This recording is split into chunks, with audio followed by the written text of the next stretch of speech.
paano malalaman kung nagkaroon ng virus ang inyong cellphone or nakapag-install kayo ng may virus na applications. Ganito lang po ang gagawin natin. Open lang natin ang Play Store.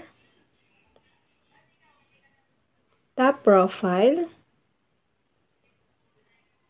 Tap Play Protect. Lagi niyo po itong i-check sa inyong mga phone. Baka po meron na palang virus ang inyong mga cellphone. Kapag ganito po ang nakalagay, no harmful apps found, ibig sabihin po, wala akong na-install na may virus na applications. Kapag meron po kayong na-installed na may virus na applications, i-delete nyo lang po yung apps na na-install nyo na meron pong virus.